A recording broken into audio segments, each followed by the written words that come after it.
My name is Staff Sergeant Erica Ward.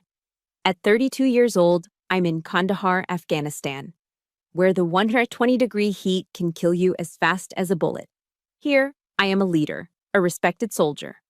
But to my family back in Tennessee, I am nothing. In the middle of a patrol rotation, I received an email from my father. No pleasantries, no greeting. Just a cold, hard ultimatum. This little game of playing soldier is over. You will either come home immediately to take care of your brother like a woman should, or you will never see a single cent of this family's inheritance. I looked at my soldiers, men who would die for me, and then back at those words. My choice took less than a second. They thought writing me out of the will was the end. They had no idea it was the opening shot of a war they could never win. If you've ever been forced by your own family to choose between your dignity and their approval, let me know where you're listening from. Hit like and subscribe, because this is the story of how a discarded daughter came home to take it all back. The silence in this part of Kandahar province is a living thing. It's not empty, it's full of menace. It presses in on you, fills your ears until the rhythmic crunch of your own boots on the gravel sounds like a betrayal. Every rock looks like a pressure plate. Every shadow stretching from a mud brick compound feels like an ambush point. The air itself, a shimmering 120-degree blanket of dust and heat, is the enemy. It suffocates you slowly, drawing the life out of you, one drop of sweat at a time. We had just returned to the forward operating base from a 4-hour patrol that had shredded what was left of our nerves. The tension still clung to me, like the fine pale dust that covered every inch of my uniform. Less than an hour ago, a local kid, no older than 10, had darted out onto the road in front of our lead vehicle. We all froze. Every one of us held our breath, the air turning to stone in our lungs. Our gunner's hands tensed on the trigger. Was it a game? Or was he a lure, a tragic human bait for a vehicle-borne IED?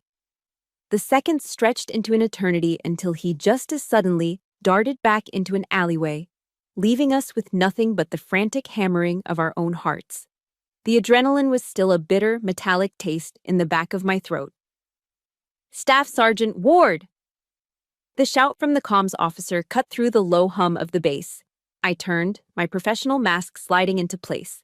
I walked toward the command tent, my combat boots leaving faint prints in the dust, a temporary mark on a land that wanted us gone.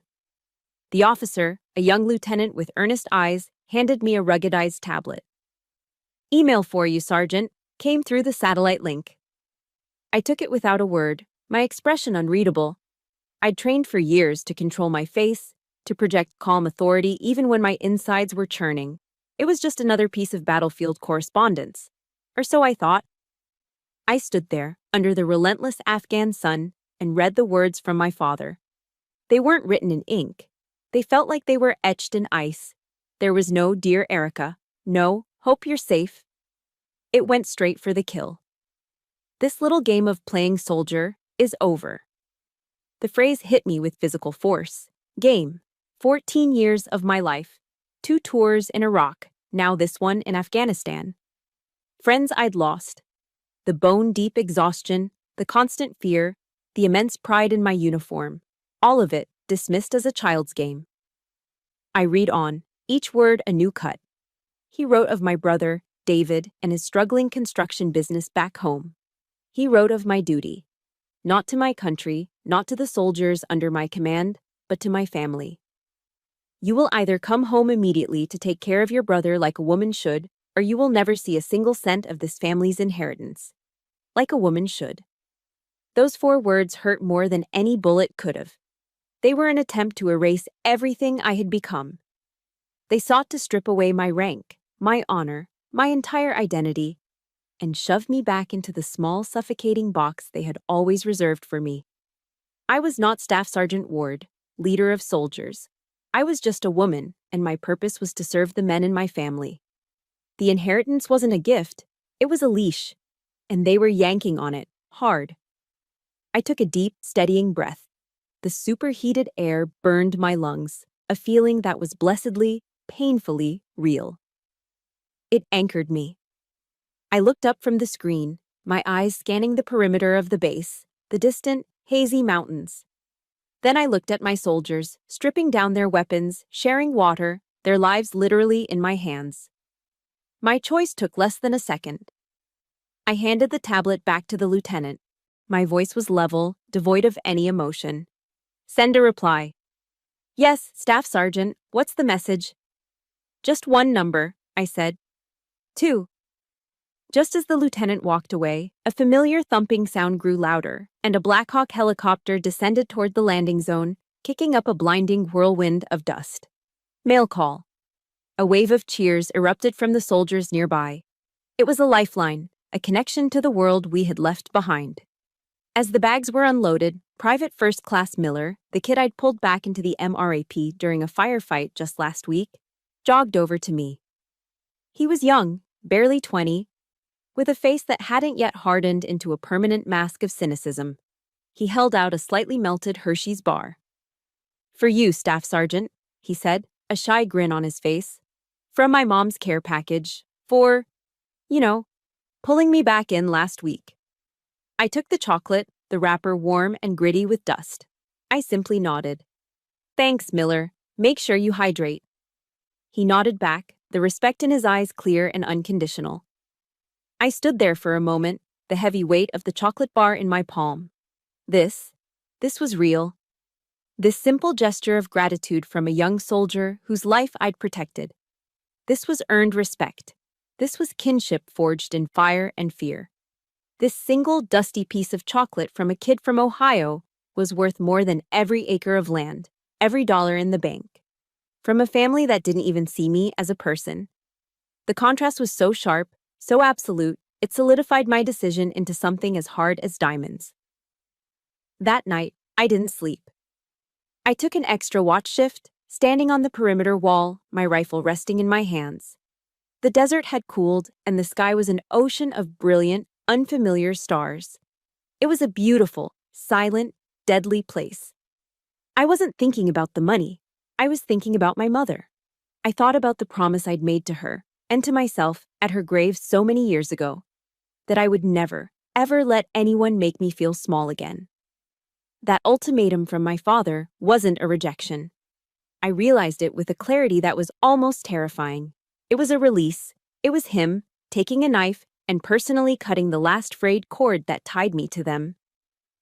Standing there, under those foreign stars, thousands of miles from the Tennessee soil that had raised me and then tried to bury me, I made a new vow. This isn't the end. This is the beginning. They will regret underestimating me. I didn't hesitate for a second when I sent that reply, because this wasn't the first shot they had fired. This was just the latest battle in a war that had been raging my entire life. Standing watch under that vast, silent sky, I realized my father's email wasn't a declaration of war. It was just another exhibit in my own private museum of scars, a collection of moments curated over a lifetime of being told I was less. My decision to reply with a single number wasn't made in that hot, dusty moment. It was forged years ago, piece by painful piece. The first exhibit is a dress. I was 16. I'd spent the entire summer working double shifts at the local Dairy Queen, the smell of waffle cones and burgers clinging to me long after I'd clocked out. I saved every single dollar for a prom dress I'd seen in a store window downtown. It was pale blue, almost the color of a Tennessee sky just after sunset, with tiny, delicate straps. It was the most beautiful thing I had ever owned. It was a promise of a single night where I could just be a normal teenage girl. The day before the prom, I found it. It was wadded up in a corner of the garage, smelling of grease and mud. My brother David had used it to wipe down his precious Ford F-150 after a day of mudding. Dark, greasy stains bloomed across the pale blue fabric like a disease. When I confronted him, my voice choked with sobs, he just laughed. I ran to my father, holding the ruined dress out like a piece of evidence. He glanced at it, then at me, his face impassive. "Boys will be boys, Erica," he said, his voice flat.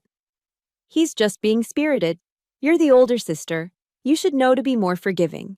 It's just a dress. Stop making a scene. It's just a dress." My mother found me crying in my room later. She didn't say a word, She just took the dress and spent hours in the laundry room, scrubbing at it with gentle, desperate hands. But the grease stains never truly came out. They just faded into ugly, permanent shadows, a constant reminder. I didn't go to prom.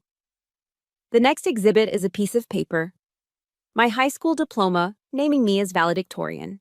It was an achievement I'd poured my entire soul into. A victory earned through sleepless nights and a relentless drive to prove I was more than just the quiet girl in the background. As I stood at the podium in the hot, stuffy gymnasium, looking out at a sea of faces, I found my family in the third row. My mother was smiling through her tears. My father and David sat beside her, stone-faced, their arms crossed. They didn't clap when my name was called.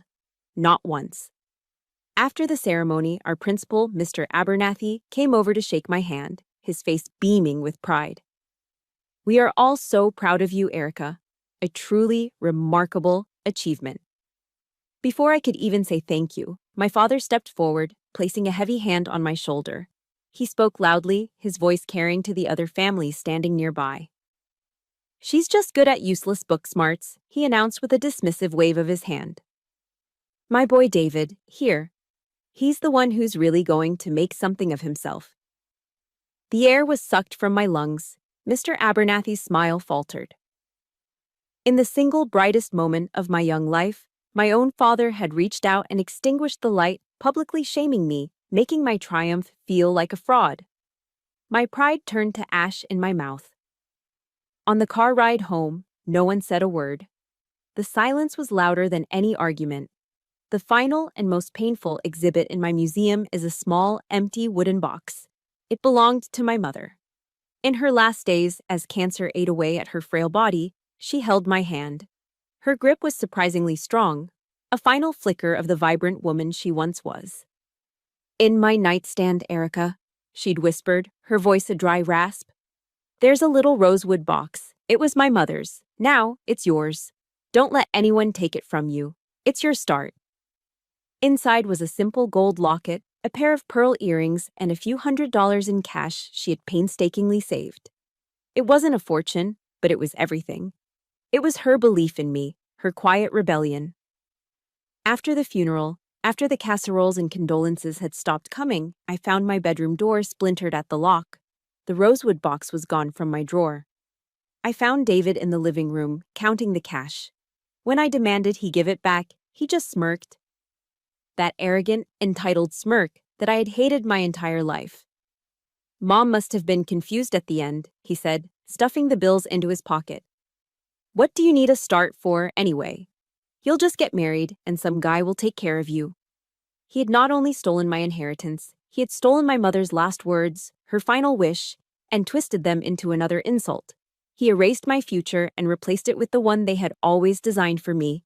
All of these moments, all of these scars, led me to one place. The night before I left for basic training, I drove out to the cemetery.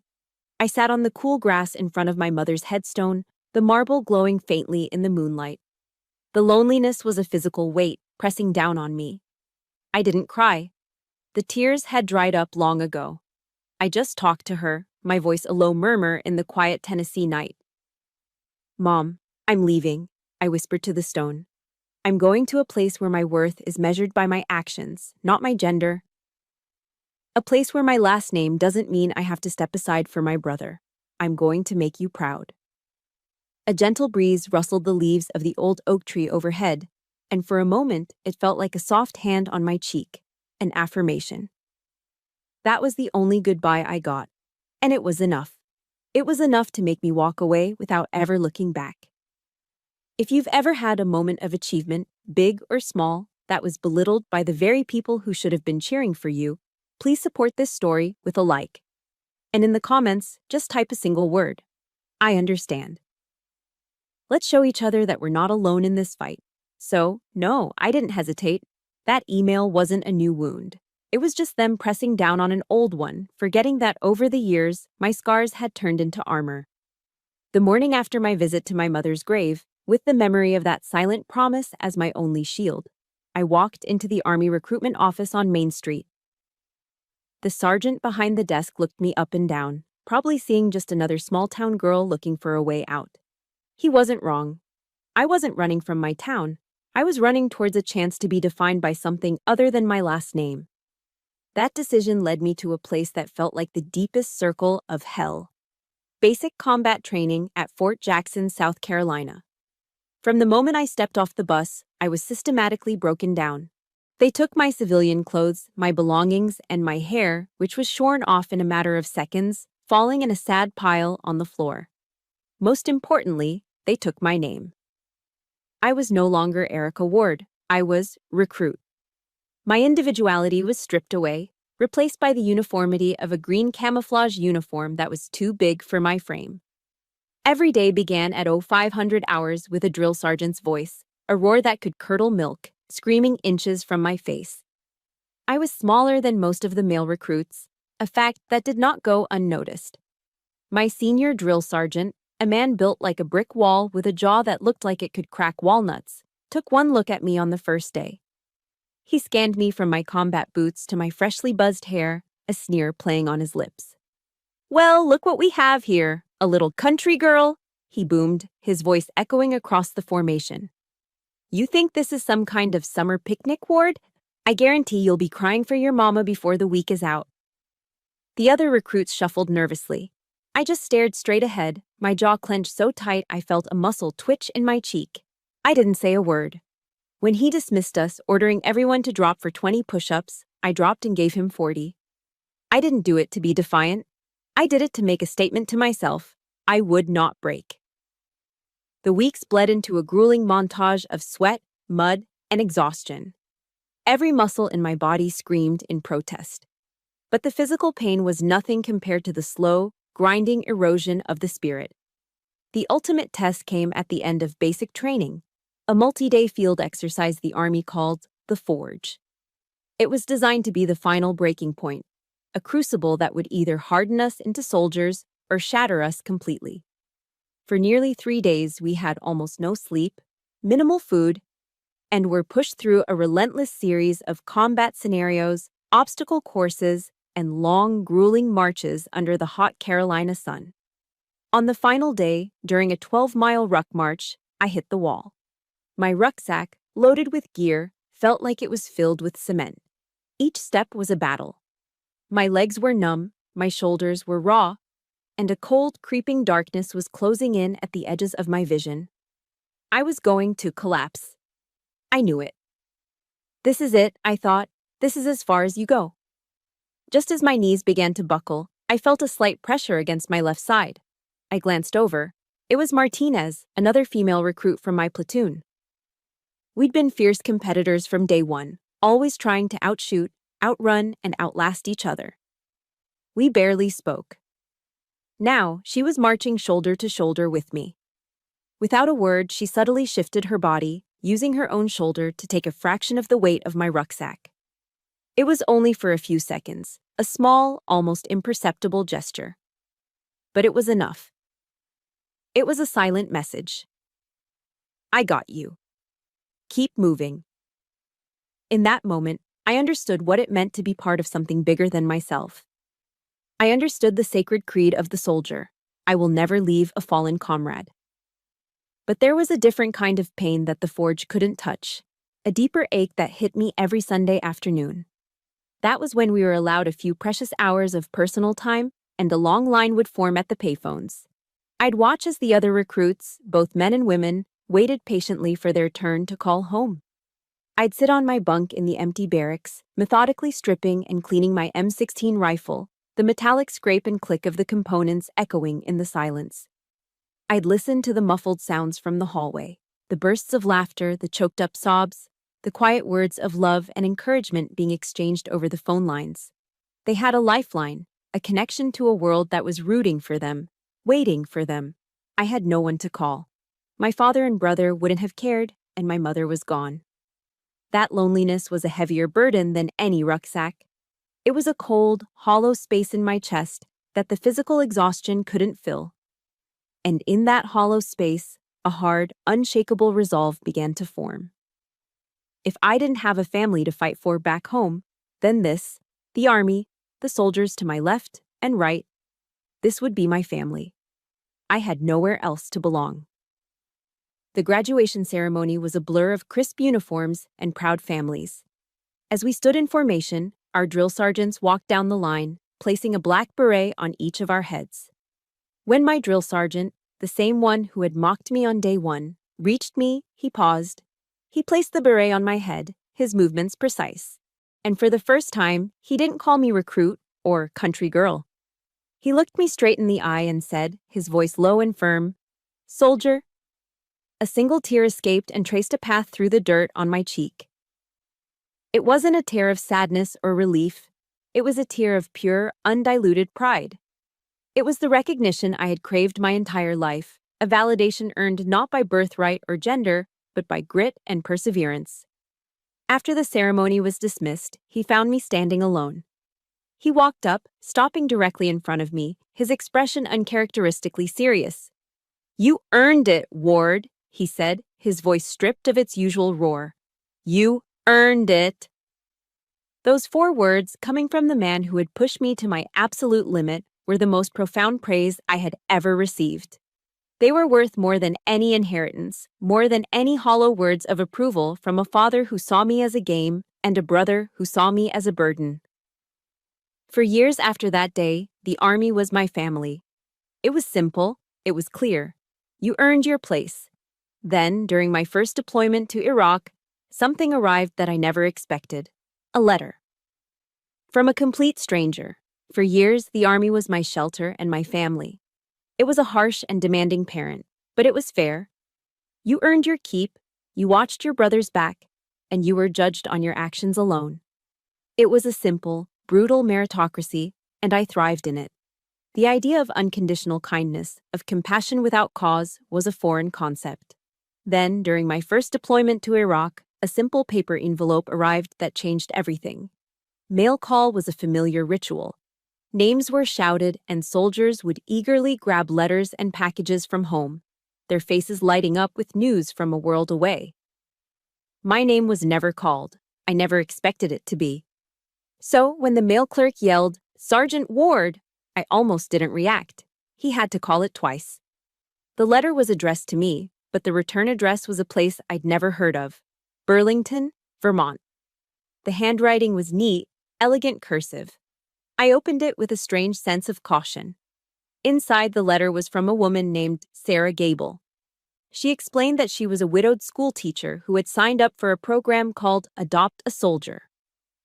My name, she wrote, had been given to her at random from a list. Her letter was simple. It wasn't filled with pity or patriotic platitudes. She asked about my life there, what the weather was like, as if I could describe that oppressive heat in a letter. And if there was anything I needed. She told me about the first signs of autumn in Vermont, the way the maple trees were just beginning to turn fiery red and gold. She wrote as if we were old friends catching up. I must have read that letter a dozen times, sitting on my cot in the suffocating heat of the tent. It felt so strange, so surreal, to be the subject of a complete stranger's quiet concern. I wrote back, my own letter stiff and formal at first, but I sent it. A few weeks later, a package arrived. It wasn't large, just a simple cardboard box, but it felt as heavy as gold. I opened it back at my bunk. Inside, nestled in tissue paper, were 3 pairs of thick, hand-knitted wool socks. Beneath them was a tin filled with homemade chocolate chip cookies, still smelling faintly of butter and vanilla. There was also a worn paperback copy of To Kill a Mockingbird, and a small handwritten note that simply said, "Stay warm and stay safe, Erica. Sarah." I sat there, in the middle of a war zone, and ate a cookie. It was soft and chewy, nothing like the dry, processed food we ate every day. For the first time in more years than I could count, I felt something that felt dangerously close to being cared for. A few of the guys in my squad teased me about having a pen pal mom, but I didn't care. I carefully folded the letter and put it inside the book, and I kept the box. It was the first exhibit in a new museum, one I was building for myself. We kept writing for years, through that deployment and the next. I sent her photos of myself in uniform, standing awkwardly in front of a Humvee. She sent me news from Vermont, photos of her garden in the spring, and more care packages. Her letters became a quiet anchor in the chaos of my life. Years later, I was on leave, traveling from my base in Fort Campbell, Kentucky, to visit a friend in Boston. My connecting flight was at Chicago O'Hare. But as I sat at the gate, an announcement crackled over the intercom. A massive blizzard had hit the East Coast. All flights were grounded indefinitely. I was stranded. I settled in for a long, miserable night on an uncomfortable airport chair, just another anonymous soldier in transit. "Excuse me, are you Sergeant Ward?" I looked up. A woman with kind blue eyes and silver hair pulled back in a loose bun was standing in front of me. She was holding a photo, one of the ones I had sent her. My heart stopped. "Sarah?" I breathed, my voice barely a whisper. It was her. She was at the airport to pick up her granddaughter, whose flight had also been canceled. She recognized me from across the terminal. Her smile was even warmer in person. Without a moment's hesitation, she reached down and took my duffel bag. "Well, you can't stay here," she said, her tone leaving no room for argument. "You're coming home with me." I spent the next 3 days snowed in at Sarah Gable's house.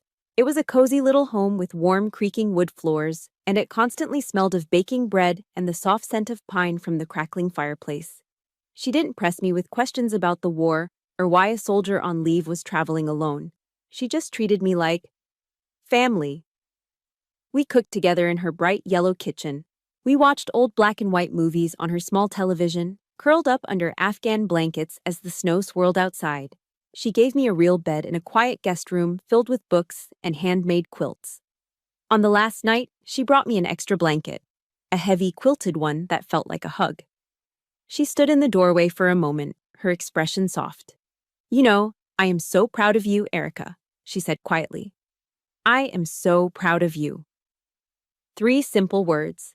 The same 3 words I'd spent a lifetime starving to hear from my own father. Hearing them from Sarah, spoken with such simple, genuine sincerity, it broke something open inside of me. She saw me, the real me. Not a disappointment, not a burden, not a stand-in for a son. Just me. And she was proud. Later that night, tucked into the warm, safe bed in the guest room, I cried. I cried for the first time since my mother had died. They weren't tears of sadness or self-pity. They were tears of overwhelming, heartbreaking gratitude. For the first time, I felt what it was like to be home. The peace I found in Sarah's house felt like it could last forever. But a few months later, back in the dust of Afghanistan, the ghost of my old life found me. It arrived not as a letter, but as a crackle over a satellite phone, with my brother's voice on the other end. The peace I found in Sarah's home, that feeling of unconditional acceptance, became a quiet fortress in my mind. It was a place I could retreat to during the long, grueling months that followed. But fortresses are meant to be tested. A few months after I'd returned to Afghanistan, just as my platoon was gearing up for a critical night operation, the ghost of my old life found me. It arrived not as an email, but as a crackle over a satellite phone with my brother's voice on the other end. The call was patched through to the command tent. I took the receiver, my mind already running through pre-combat checklists. Then I heard his voice, and a cold stillness settled over me. "Erica? Hey, it's me. David." His voice was syrupy sweet and a natural warmth that set off every alarm bell in my head. Wow, it's been too long. I remained silent. My military training had perfected the art of the poker face, of listening more than speaking. He didn't mention the ultimatum. He didn't mention my one-word reply. He just launched into a performance, asking how I was, if I was safe. He said he and Dad were so worried about me. The words felt hollow, manufactured. He painted a grim picture of life back home. The construction business was struggling, the economy was tough, and Dad wasn't doing so well. His health was failing. It was a textbook guilt trip, and I recognized the strategy immediately. This was reconnaissance. He was probing my defenses. I let the silence hang in the air for a moment before speaking, my voice flat. "What do you want, David?" He finally dropped the pretense. "Look, Dad's scheduled for a minor surgery soon. Nothing serious, but it's got him thinking. He wants to revise the will, make sure everything is fair. He paused, letting the word fair hang in the air like bait. I didn't bite. He wants you to come home, David continued, his voice lowering conspiratorially. All you have to do is sign a few papers, just a formality, really. You sign away your claim on the construction company so I can use it as collateral for a bank loan. And in return, Dad will give you a piece of Mom's land. A wave of nausea washed over me. Mom's land, the one piece of this family I still felt a connection to. The acres of rolling Tennessee hills she had loved, the place she'd inherited from her own mother. He was dangling our mother's memory in front of me, trying to trade it for my signature. The sheer audacity of it, the cold, calculating cruelty, almost took my breath away. Before I could respond, he said, "Hold on, Dad wants to talk to you." There was a rustle on the other end, and then my father's voice came on the line. It was a voice I hadn't heard in years, but now it was different. It was weak, frail, and laced with a counterfeit remorse that was more sickening than David's fake friendliness. "Erica, honey," he began, the unfamiliar term of endearment grating on my ears. "Daughter, I'm sorry I was so hard on you. A father just wants what's best for his children. You know that. Family is everything, sweetheart. It's all that matters in the end. Please, just come home. We need you." His words were like a sweet poison. For a split second, a foolish, naive part of me, the 16-year-old girl who just wanted her father to be proud of her, wanted to believe him. The longing for a real family, for a home where I was needed and loved, surged up like a phantom limb, an ache for something that had never been there. I pictured it. A reconciliation, a quiet peace, a family healed. But then 14 years of discipline snapped back into place. 14 years of learning to read situations, to identify threats, to recognize a trap when I saw one. This wasn't an olive branch. It was a Trojan horse. They didn't need me. They needed something from me. I kept my voice steady, betraying none of the turmoil inside. "I need to think about it," I said. "I'll call you back." I hung up before they could argue. My hands were shaking, not from fear, but from a rage so cold it felt like ice water in my veins. I didn't sit and agonize. I did what a soldier does when faced with questionable intel. I conducted reconnaissance. I used my 15-minute break to make one more satellite call. To the only person in my family I still trusted, my Uncle Jim, my mother's younger brother. He was a quiet man, a mechanic who lived 2 towns over. He'd always had a soft spot for me, and he'd never been a fan of my father's arrogance or David's entitlement. I got straight to the point. I told him about the call, the surgery, the offer. The silence on his end was heavy. When he finally spoke, his voice was filled with a weary sadness. "Oh, Erica," he sighed, "there's no surgery. Your father is as healthy as a horse. It's David. The business is about to go under. He spent money like water on a new truck, bad investments. You know how he is. He's deep in debt, and the bank is threatening to foreclose." He paused, and I could hear him take a deep breath. "They need a loan, a big one. And the bank won't give it to them unless they put up your mother's land as collateral. The land is in both your names as co-heirs. They need your signature to mortgage it. They're not trying to give you a piece of it, honey. They need you to give up all of it so David can save himself." The truth landed with the force of a physical blow. It wasn't just a lie. It was a calculated, cruel deception designed to prey on my deepest vulnerabilities. They had tried to use my father's fake illness and my mother's memory as weapons against me. Any flicker of hope I might have harbored that they had changed, that they felt any remorse, was instantly extinguished. It was snuffed out, leaving behind nothing but the cold, hard certainty of their betrayal. The silence on my end of the line after I'd spoken to them hadn't been indecision. It was the calm before the storm. And they had no idea what kind of storm they had just unleashed. The cold rage that settled in my heart after that call with Uncle Jim didn't dissipate. It crystallized. It became a hard, sharp weapon that I carried silently inside me. I had a war to fight, a real one, and the petty dramas of my family were a distraction I couldn't afford. But the universe has a cruel sense of irony. Just a few days later, The lines between my two wars blurred in the most horrific way imaginable. We were on patrol, rolling through a sun-bleached valley that the locals called the Valley of Whispers. The name was fitting. The silence was heavy, watchful. Our vehicle, the second in the convoy, was rounding a narrow bend when the world erupted in a flash of white-hot light and a deafening roar. An IED. The vehicle in front of us was tossed into the air like a child's toy, engulfed in a ball of fire and black smoke. Time warped. Everything moved in a horrifying slow motion. I remember the shockwave hitting us, the rain of sand and metal against our vehicle's armor. I remember the screaming over the comms. And I remember getting out and running towards the wreckage, my training taking over my body while my soul screamed. We found PFC Miller, the kid who had given me the Hershey bar, the kid with the shy grin from Ohio. He was alive, barely. I was there with the medic, trying to stop the bleeding, my hands covered in his blood. I held his hand, talking to him, telling him help was on the way, telling him he was a hero. I stayed with him until his eyes went vacant, until the life just slipped away. The grief that followed was a physical presence. It was a heavy shroud that suffocated the air at the base. Losing a soldier under your command is a pain I wouldn't wish on my worst enemy. It's a failure that brands itself onto your soul.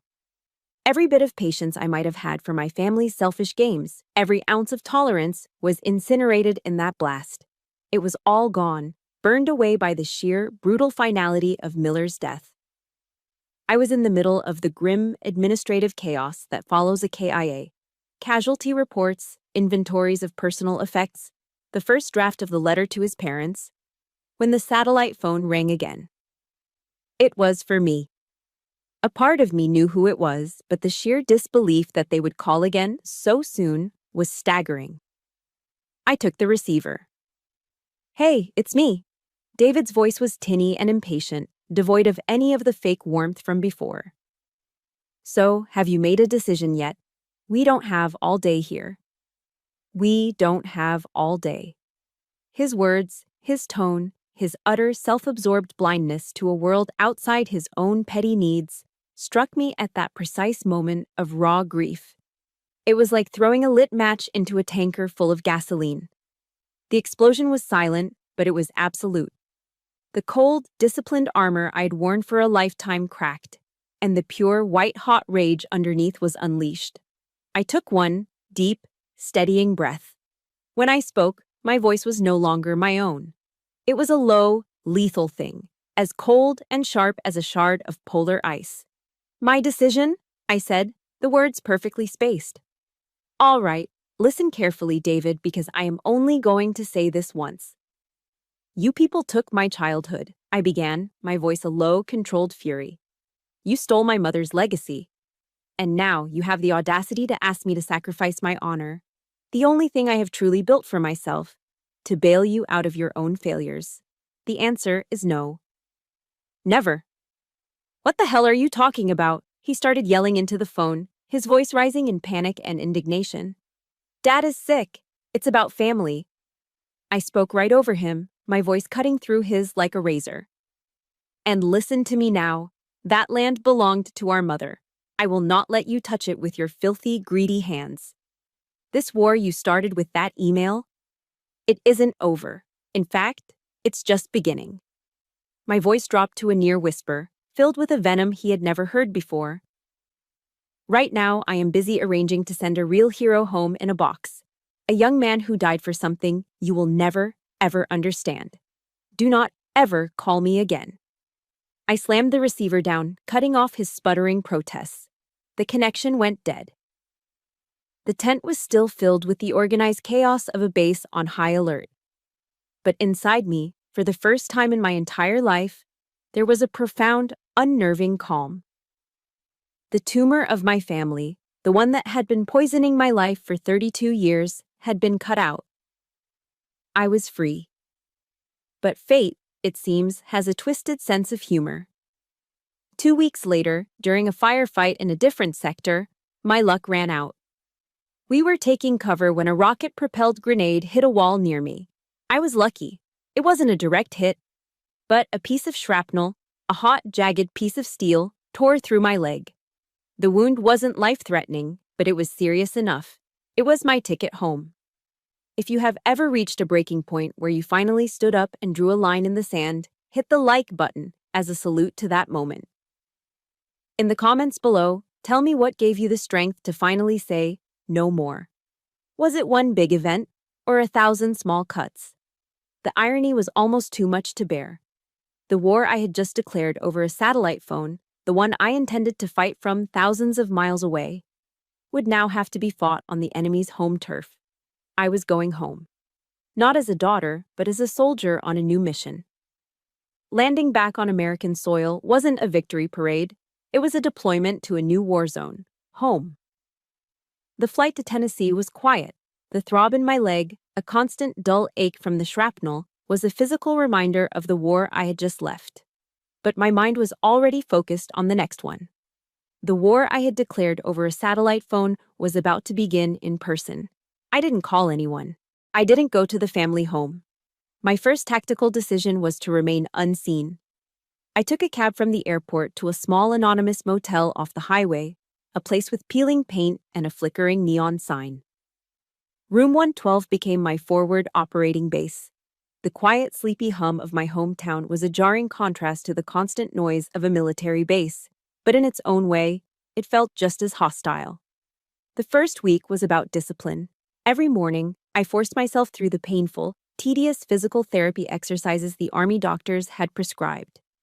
I pushed my body with the same relentless discipline I'd learned at Fort Jackson, rebuilding my strength one grueling repetition at a time. The rest of the day was spent planning my campaign. I wasn't going to storm the gates with anger and accusations. That was my brother's style. Mine would be a silent campaign, waged with intelligence, strategy, and precision. My first move was to secure an ally. Through a veteran support network online, I found the Valor Law Group, a firm in Nashville staffed entirely by former military lawyers. I made an appointment. I sat across from a man named Marcus Thorne, a former Marine captain with sharp eyes and a calm, commanding presence. I didn't cry or tell him a long, emotional story. I gave him a situation report, laying out the facts with the same dispassionate clarity I'd use in a mission briefing. The history of the family business, the details of my mother's will, the ultimatum, and the manipulative phone call. He listened intently, not interrupting once. When I was finished, he steepled his fingers, a small grim smile on his face. "Staff Sergeant," he said, his voice a low, steady rumble. "Most people in your situation want to charge straight into battle. We're not going to do that." He leaned forward. "We're not going to wage a war. We're going to conduct a siege. We will cut off his supply lines, gather intelligence, and let him collapse under the weight of his own arrogance. He won't even see the attack coming." For the first time since I'd been home, I felt a flicker of grim satisfaction. I had my first ally. My first mission, under Marcus's guidance, was intelligence gathering. The next day, I drove my rental car to the county courthouse downtown. It was a sleepy brick building that smelled of old paper and floor wax. At the records office, a kind, older woman with a beehive hairdo peered at me over her glasses. "Well, I'll be," she said, her southern drawl warm and familiar. "You're one of the ward girls, aren't you? The one who went into the service." "Yes, ma'am," I said. "Erica." "We're all very proud of you, dear," she said, and her genuine warmth was a stark contrast to the reason I was there. I told her I needed to see the public property and business filings connected to my family's name. She nodded knowingly and with a quiet efficiency began pulling files. I spent hours at a dusty table, sifting through deeds, loan agreements, and incorporation papers. And there, in the dry, bureaucratic language of legal documents, was the cold, hard proof of my brother's betrayal. It was worse than I imagined.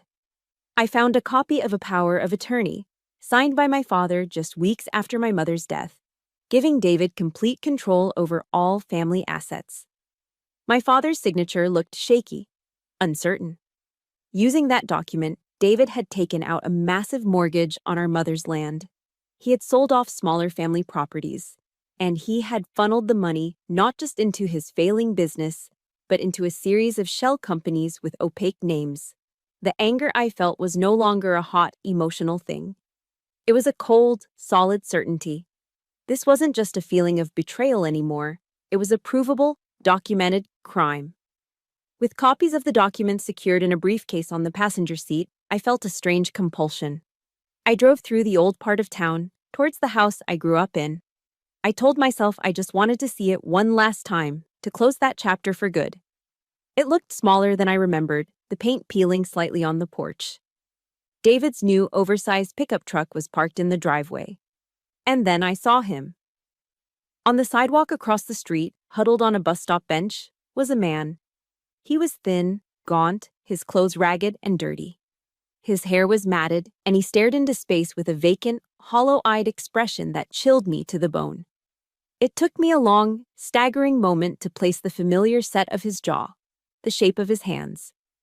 It was my father, the patriarch, the tyrant who had written me off, the man whose fake illness was supposed to be the key to the whole scheme. He was homeless. He was sitting across the street, staring at the house he had built, a ghost haunting his own life. My brother hadn't just tricked our father. He hadn't just used him. He had taken everything from him, and then, when he was no longer useful, he had thrown him out onto the street like a piece of trash. My carefully planned siege, my cold, methodical campaign against a single enemy, had just become infinitely more complicated. The battlefield had changed, and I was standing right in the middle of it. Finding my father on that bench was a variable I hadn't accounted for. My mission had been simple: expose David, protect my mother's legacy. But now, I had a refugee. I took him from that curb, got him cleaned up, and settled him into a small rented cabin in the woods outside of town. He was a ghost, a broken man haunted by the ruins of his own kingdom. My plan, however, did not change. It merely adapted. The siege was over. It was time for the final assault. The battlefield was the monthly town hall meeting, held in the old municipal auditorium.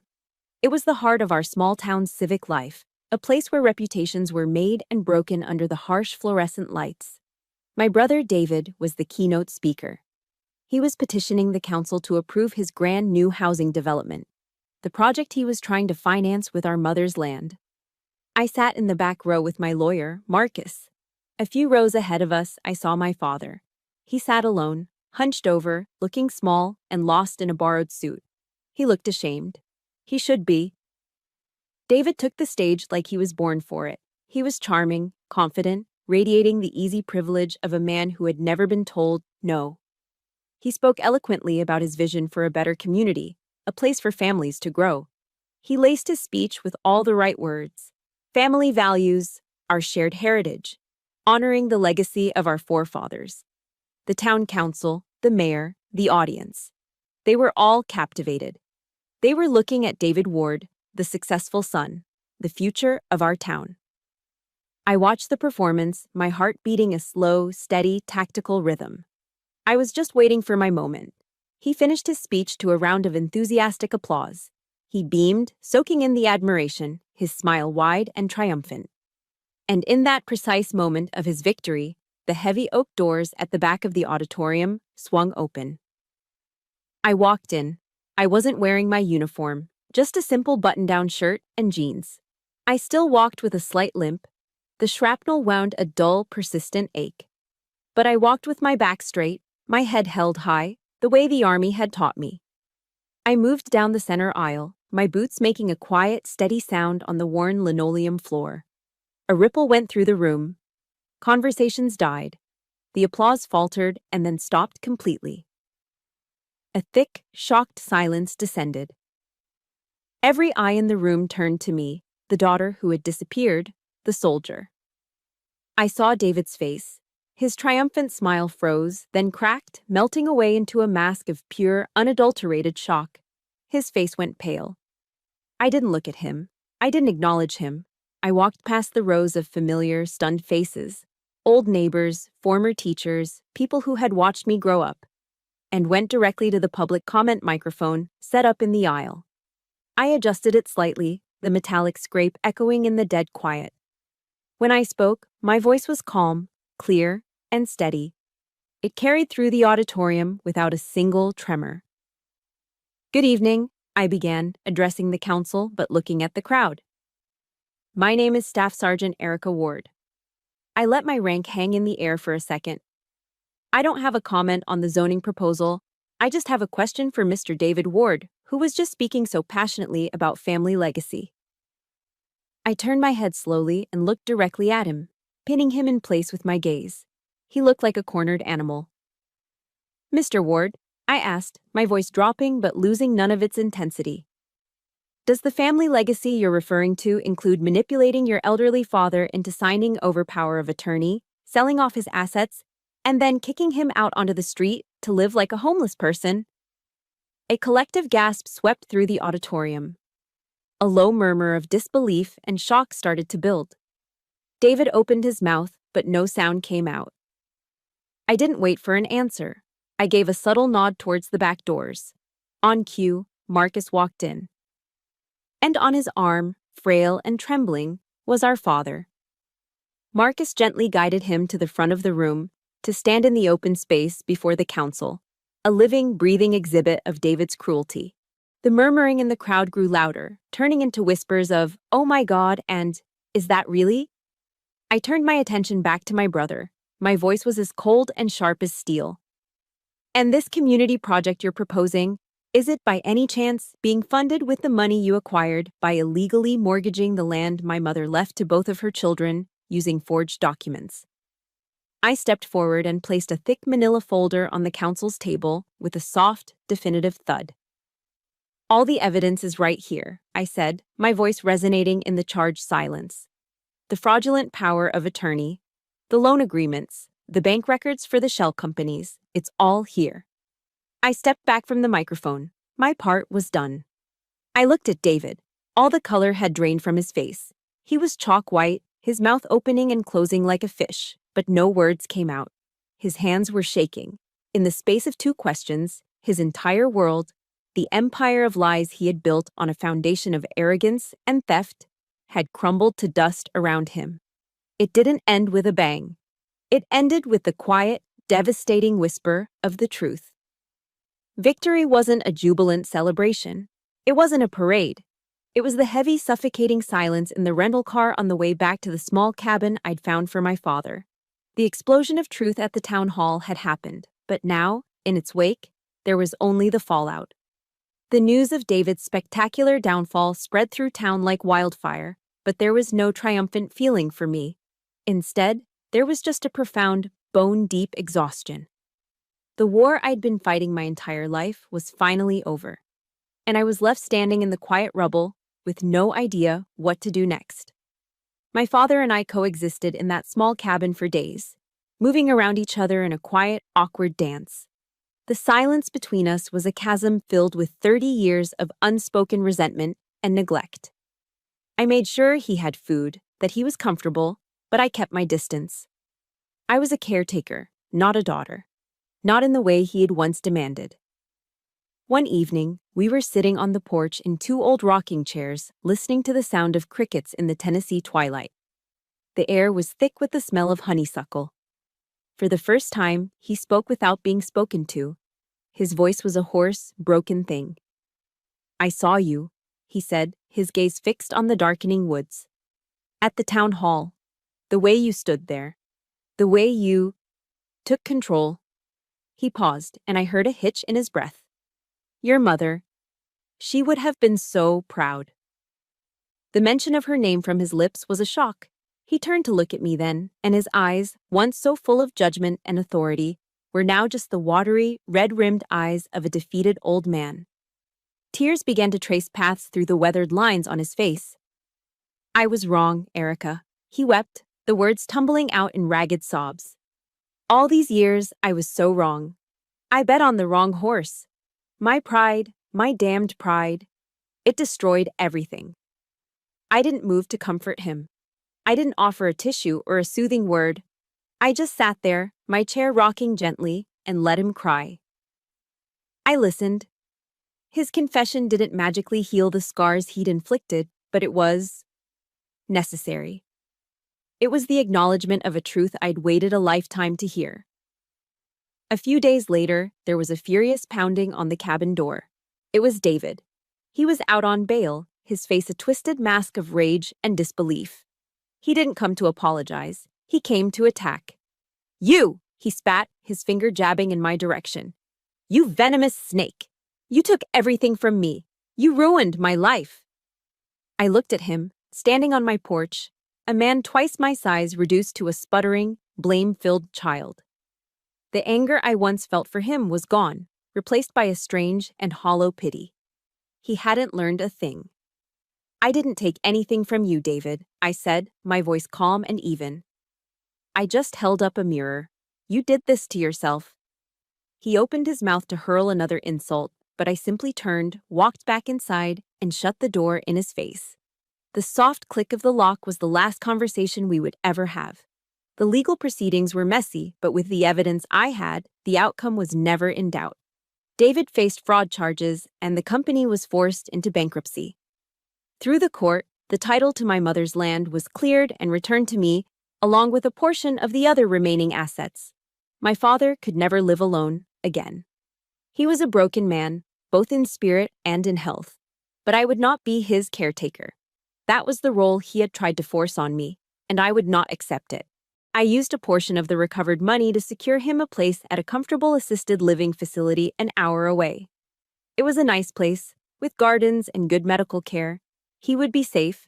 He would be looked after. I drove him there myself. I helped him get settled in his new room. I visited him once a week for the first few months, then twice a month after that. Our visits were quiet, polite.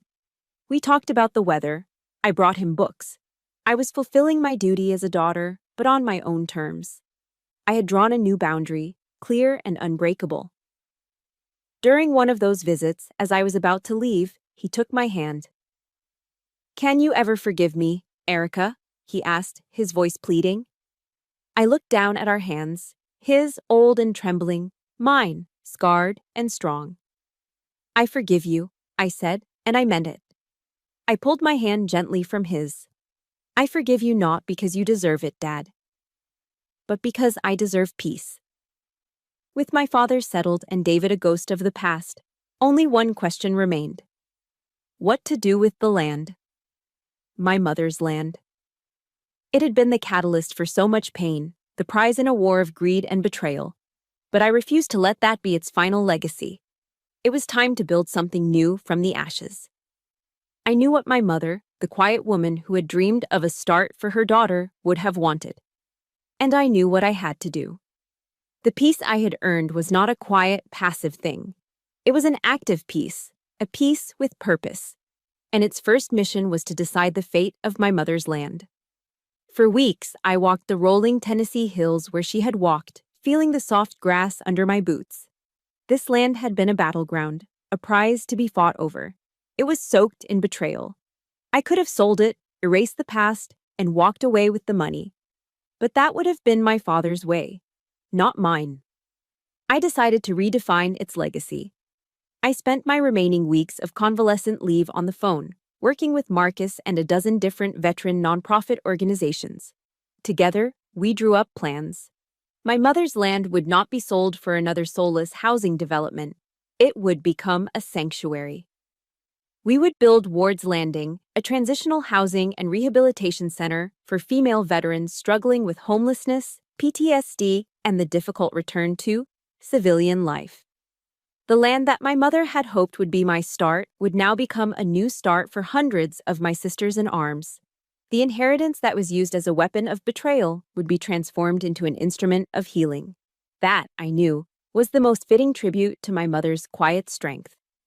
A few months later, just before I was scheduled to redeploy, an official-looking envelope arrived from the Department of the Army. It was a letter from my commanding officer. He informed me that he had put me in for a medal, not for any single act of valor in combat, but for my entire tour. He had recommended me for the Legion of Merit. The citation mentioned my combat leadership, but it also cited my extraordinary moral character and unwavering resilience in the face of significant personal adversity while deployed. They had seen more than just the soldier. They had seen the whole fight. The award ceremony was a small formal affair at my home base. I stood at attention in my dress uniform, the sharp creases feeling both familiar and foreign after months in civilian clothes. As my name was called, I saw a familiar face in the small crowd of attendees. Sarah, my Vermont mom, had flown all the way down for the ceremony. My CO read the citation, and then Sarah was invited to pin the medal on my uniform. As she carefully affixed the striking 5-pointed star to my chest, she leaned in close. Her voice was a soft whisper meant only for me. "Your mother," she said, her eyes shining with tears, "would be so, so proud." And this time, hearing those words, I didn't feel the old ache of what I had lost. I only felt the profound, overwhelming gratitude for what I had found. My story, somehow, had started to circulate within the veteran community. A week after the ceremony, I was asked to speak at a conference for women in the armed forces. I was terrified. I was trained to lead soldiers into a fight, not to stand in front of a crowd and bare my soul. As I stood backstage, I thought of a Bible verse my mother used to read. One she'd underlined in her worn old Bible, Isaiah 41:10. "So do not fear, for I am with you." I took a deep breath and walked onto the stage. I stood at the podium, looking out at a sea of faces. Young lieutenants, seasoned master sergeants, new recruits. All women who knew the unique challenges of our chosen path. And I told them my story, not with bitterness, but with the hard-won wisdom of a survivor. "The greatest courage," I said, my voice steady and clear, "is sometimes not facing enemy fire, but facing the silence in your own home. They might try to take your inheritance, your opportunities, even your own name. But you can never ever let them take your voice. Because your voice, once you find the courage to use it, is the only legacy that truly matters. It is priceless." The journey back to Afghanistan felt different this time. It wasn't an escape anymore, it was a return. As I stepped off the C-130 transport plane and onto the familiar, dusty tarmac of the Kandahar airfield, I saw them.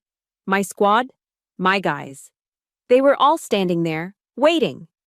A cheer went up, a ragged, joyous sound in the dry desert air. They clapped me on the back, their grins wide and genuine. My platoon sergeant, a grizzled old warrior named Gunny, stepped forward. He stuck out his hand. "Welcome home, Staff Sergeant," he said.